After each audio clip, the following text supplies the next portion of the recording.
Hi there, and thanks for joining us for Talking with Colerain Township. My name is Helen Tracy Noren, and I'm the Communication Specialist for the Township.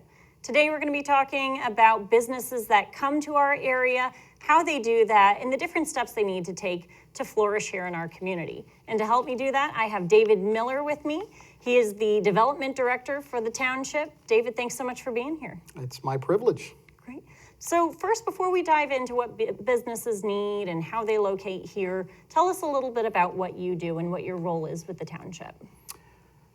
I think as Development Director, the thing that I'm probably most focused on would be the economic health of the community.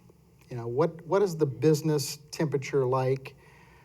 Their headwinds, their tailwinds that I can help create for the businesses that are here. And it encompasses not just our business community, but it encompasses our residential communities, our industrial base, albeit small. We have 4 manufacturers in Colerain Township, and all of them seem to be doing very well and looking to expand. But those are generally my focus. And then what I do is try to be a liaison for the township and those businesses. There's kind of 3 major foci that we look at, and that would be business invitation. We're trying to bring businesses to and attract them to Colerain. Then we have retention. So those that are already here, we want them to stay. And then for that third would be expansion. So we're trying to help them grow wherever possible. And so we will often work with our state and regional partners in the economic world and try to make connections and help them find resources, whether it be grants for that expansion. State of Ohio and Jobs Ohio would be the organization that has a lot of resources that are available to local businesses. And then locally, they have a partner with Ready Cincinnati, and that would be Regional Economic Development Initiative. And so we've got great relationships, I think, with everybody. And that's part of, what we're doing is all rowing in the same direction, trying to expand the businesses that we have, attract more. You think of all of the efforts that go into bringing somebody like an Intel, one of the largest, if not the largest investment in Ohio that they've ever had. And, they're looking at some that are even larger than Intel right now. So that's fun to think about. Certainly, Colerain Township is so built out right now that it's hard to think, where else could we do this? When you look at the map, we have a large western rural area. You think there's not a lot there, but I think that's probably purposeful, those that own that. So the expansion opportunities are few because of that very fact that we're a well-established township, and there have been a lot of businesses that have seen the value of being here and the number of people, and so we're just trying to play a part in matchmaking. We're trying to help them prosper, always want to be a positive influence wherever we can for those that want to be here. That makes a lot of sense. And I'm going to use that as a springboard for my next question. If I'm a business looking to go into Colerain Township, what are my first steps? What do you want businesses to know? What do they need to do in order to come here? Well, I think the first thing that we see often is that they've already done some homework. If anybody has capital that they want to invest in their business, they got an idea, it's something that's new, it's something that they're growing, it's another location, another franchise, they're going to do some homework. They're already scouting out parcels. Could I do something here or there? So we're not usually the first call. Sometimes we are, but often they've already got an eye on something. What do you think about this area? Could we do X here? So the first thing that we always encourage would be just a sit down discussion about what do you want to do, where do you want to do it, and how can we help you pull this off?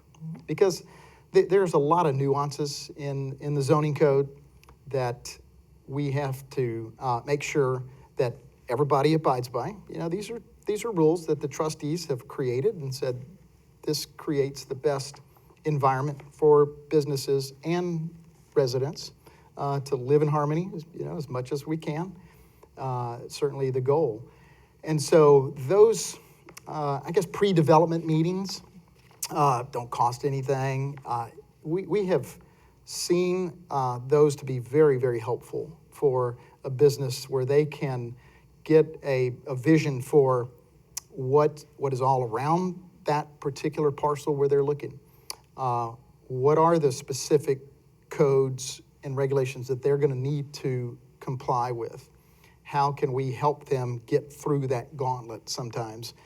Sometimes the zoning's not going to fit exactly what they want to do, and so we walk them through that process. But I think that pre-development meeting is usually something that's very valuable, and we can walk them through as a team. You know, here's everything that you're looking at. One thing you said that I really like is that you said thoughtful, making sure that the businesses and the residents' values all align in order to move Colerain forward. I really like that. So say I'm a business and I have my eye on a piece of property, but it might not be zoned right. What are some things that I can do? What are my options? So once again, you know, you back up and think the township has periodically looked at the entire map of the township. And for 43 square miles, that's a lot. We are one of the absolute largest in the state of Ohio as far as townships go, about 1,300 townships. Population-wise, we're usually around 2 or 3. But we're larger than half the counties in Ohio, more population-wise. So there's a lot of things to consider. And what we'll do, again, periodically, maybe it's every 10 years or so, 10 to 20 is kind of a goal for most jurisdictions. They will take a look at every parcel, every piece of dirt, and figure out what's the highest and best use here.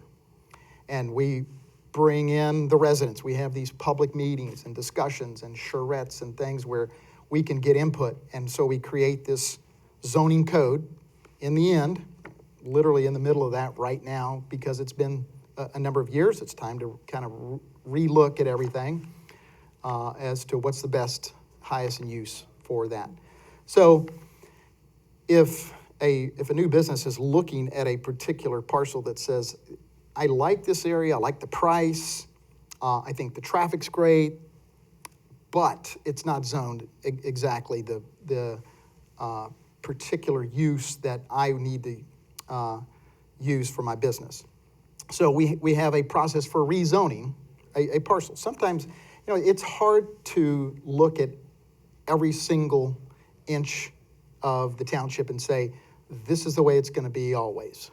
And so that's why we have that opportunity to appeal to those that are in charge and say, I would like to do this. It's zoned for business, but it's a different type of business. Like we have basically 3 types, B1, 2s, and 3s. You know, even residential, we have intensities of uses. But if it's not zoned exactly, then what they would do is they would, once again, we highly recommend a pre-development meeting where we kind of walk through, explain the process to them, and we provide them with an application where they can bring their business plan to the zoning commission. So we have 2 different boards, zoning commission, and these are all essentially volunteer board members, live in the community, they're knowledgeable about their scope of service. We also have a board of zoning appeals that kind of looks at something a little bit different, but the zoning commission, once again, they offer an informal concept review. And again, it doesn't cost anything. They can fill out a simple application, give that to the zoning commission with their business idea, and they can say, here's what I would like to do. What do you think about it? What, in your expertise in zoning, what would you see as problematic? How could I tweak this to ensure that I'm getting your approval in the end? Because it looks like I'm going to need a zoning change. So that next step then would be a meeting before the zoning commission. They present their case, and the zoning commission has a public hearing. Everybody's always invited. We have a rule that requires us to notify the property owners that are within 200 feet of that new business prospect. And so what we do is notify them ahead of time. We publish notices in the paper. We make sure this is an open, transparent process, and invite them to come and tell us what they think about this proposal. And so we gather all that input. The zoning commission takes a vote. And this is something that has been a little bit confusing recently with a couple of proposals that have been before them. Very interesting. There was one that the zoning commission voted against. Well, the zoning commission makes a recommendation. They don't have a final vote and decision on what that zoning is going to be. They make a recommendation to the Board of Trustees because they're the ones that are responsible for proposing changes to our zoning resolution. And so they make that final vote. So the zoning commission will make, recently they made a recommendation against approval. Got to the Board of Trustees, they looked at everything, held their own public hearings, they voted differently. Again, the decision rests with the trustees, and I think to the degree it should rightfully be there because they're accountable to the voters. Zoning commission is an appointed board by the trustees, and so the accountability does go back to the trustees ultimately. And there was another one where they actually approved the application, and it got to the Board of Trustees, and they voted against that. So never know. It looks like a decent plan from the business perspective, but the Board of Trustees looked at everything. Again, they hold their own hearings, and they have the final decision. So that's generally the process, always open to public input. So you're saying that the zoning commission and the Board of Trustees don't always agree? That's really what's happened recently. There were 3 separate cases in probably the last month. Strangely enough, that it happened that way. And you know, sometimes it just happens that way because we have 2 separate boards.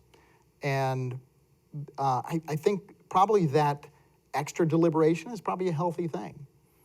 Sometimes the residents think, well, I gave my opinion at the zoning commission meeting and said, please don't do this. It's going to disrupt our neighborhood.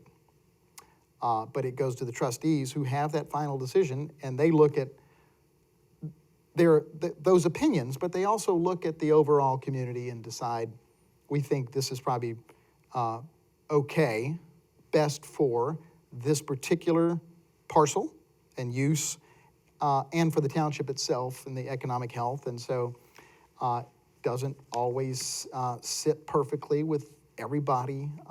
You know, sometimes trustees have to make difficult decisions, even when it conflicts with some residents' opinions, and that's just, I guess that's just part of government.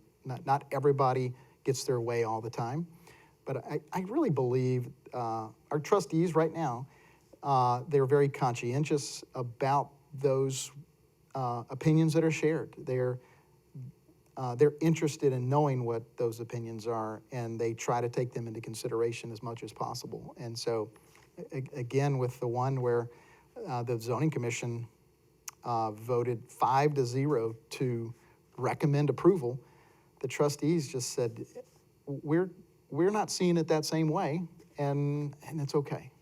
So it does happen. It's not real common, but it's okay. I think we can still figure out how to get along in a community, and I think that's some of the work that I try to do too, is see how we can answer some of those really tough questions and help residents understand not only the process, but the impacts with one of the major projects that did come through recently. We were able to participate in that dialogue and help push through some of those changes to the original plan. And these changes were those that were recommended by residents. And so I think that, again, that process worked out so that we could take those opinions and incorporate those in and make it better. Absolutely. So say a business comes to you for the pre-planning meeting. They go through the board or the commission. They put their project, their presentation in front of the board of trustees, and they say, yes, let's make this happen. What are next steps from there? So generally speaking, what they need is, I mentioned we have a zoning resolution. So we're looking at the use of every parcel. And when they bring their plan to us, they're going to tell us, here's the building on this land. Here's how it relates to all of the other properties that touch it, where it fits within that particular district and area. And so once it gets through that approval process, we'll give them a zoning certificate that says you're ready to go. So we're looking at the zoning. Next step's always the Hamilton County Building Department. So they have the building code at the county level, and they administer a myriad of rules there on the very granular details of the construction. So they'll give the business the permission and the permits that they need to do the actual construction, where we're just looking at the zoning, building department's looking at the swinging of the hammers. And so that's where, and again, we'll look at a few things interior-wise when you're changing rooms and walls and things, but again, generally speaking, all that construction approval is going through the county. And so at that point, we'll participate on the end with a site review after it's done to ensure that they did exactly what they said they were going to do. If they were going to be X feet away from property lines, we want to make sure that they didn't change that in the middle of the stream. We had that recently where they got approval from us, and then they went to the building department, and in between that, they had changed their plans. And so we got wind of that, and that was, I think, straightened out, but that can get a little bumpy sometimes. Going back a little bit to the zoning commission and the trustees, if they have disagreement there and the trustees vote the project down, they vote the business saying, no, we can't rezone this, or we don't want this business here, do businesses have the chance to appeal? They do. Great question. Again, I think that's a great part of our society is that we have an appeal process. When it goes through all of our channels and the zoning commission, board of trustees vote, they have the opportunity as the applicant to go to our county court system and have it heard there in a legal court where they can have an appeal before a judge. And so the other board that I mentioned earlier was the Board of Zoning Appeals. So BZA, once again, we can't write code for every single nuance that can come up and exist in somebody's residence or business. And so we have a variance system where we can grant the opportunity to vary from the law. Here's what the code says, but in this particular situation, there's something that exists that's really not your fault. And they have a list of 7 factors called the Duncan factors. And so BZA looks at those 7, decide if any of these are going to be harmful to the community if we let this variance go through. And so BZA similarly has an appeal process to the court system.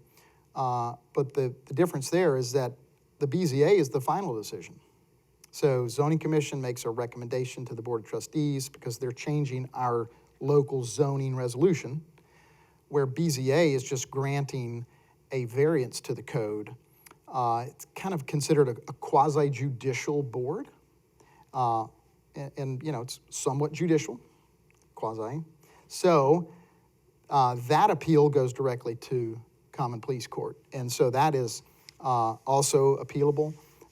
And, obviously it's more expensive because you got to hire an attorney and you have to have filing fees and all that. But if it is that critical to your business, then they may feel justified in doing that. Homes, on the other hand, may not feel like they want to go that far on the appeal process. Maybe they just make some tweaks. And again, we'll work with the resident to help them find a path forward that's economical and that can work with everybody. Absolutely. So we have our building permission. We've gone through all the steps. Our building is up and running. Our business is up and running. What are some ways that Colerain Township supports businesses and really goes off of that third factor that you mentioned of helping them expand and flourish here? Yeah. So the new businesses, as they are working to get built and open, what we often do with our partners, again, that being Jobs Ohio, Ready Cincinnati, Alloy Economic Developments, the county organization, what we do is, again, play matchmaker and help these businesses find grants for a variety of processes, such as job training. We have one manufacturer in Colerain who is highly technical in what their employees are doing, and they're just not having a job pool that's meeting their needs. And so what we've been able to do is work with the state in order to find some job training grants that will get some graduates or employees that don't quite meet their demands up to speed. Here's what this company specifically needs, and we can provide connections to those types of pots of money and resources. We have a great partnership with the Colerain Township Chamber of Commerce. Obviously, they're a key part of helping businesses locally and just promoting them in a variety of ways. I think one of the great values that they bring to the table for local businesses are the services and the partnerships that they bring to the table for these often small businesses. One thing that's in the works right now is a 401k program. So a small business may not have the resources to put an entire 401k program together for retirement of their employees. And what the chamber is trying to pull together right now would be a service to any chamber member where they can administer this business can administer the 401k program, and so the small business joins it, their employees have the option to do so, and then they're able to participate in a retirement program and help create a program that's specific to each business, but part of that is providing long-term retirement savings that the business can participate in at whatever level they want, matchings, and so there are healthcare programs that they can be a part of, just a number of things, and networking where businesses in Colerain can come together. So the chamber is a big part of that, and again, we have a great relationship with them. Another thing, for businesses that are already here and established, I mentioned Colerain's in some areas of the township are just a little older and well-established, and they just need a little bit of help and like a refresh of the front of their business. So we kicked off a facade improvement program that would be a matching grant for qualified businesses where we would help them do a refresh on the front. Customers like to feel good when they walk into a place and they feel like it's inviting, it's well taken care of, that first impression. It's a first impression that has a huge impact. And so we want to help these businesses kind of make a better first impression if that's what they want, if that's what they feel like I need right now. And so I'm trying to work with a business right now who has extra space in their building. They don't need it all. So a facade improvement, a refresh, would potentially help them lease that space out. And it'll help the appearance along Colerain Avenue at the same time. So I think it's a win-win when we can match what they're spending and make everything better for them and for us. So if any businesses are interested in coming to Colerain, they have questions, they want to help their business grow, they just want to talk to you, how can they reach out? Well, our phone number, they think they can call us directly and get in touch with me or really anybody in our development staff. Our phone number is 513-385-7500. Direct zoning line would be 7505, the last 4 digits. My email, dmiller@colerain.org, easy. And again, happy to meet, talk, whatever we need to do to help you get a better grasp on what's available in Colerain Township. We subscribe to some services that have a complete list of buildings, offices, retail spaces that are available. We can search those by square footage, cost, a variety of things, and again, just give them some insight on where some opportunities might exist. And so happy to always do that and be available. Oh, wonderful. Well, thank you so much for talking to me today, David. It's been great. Thanks, Helen.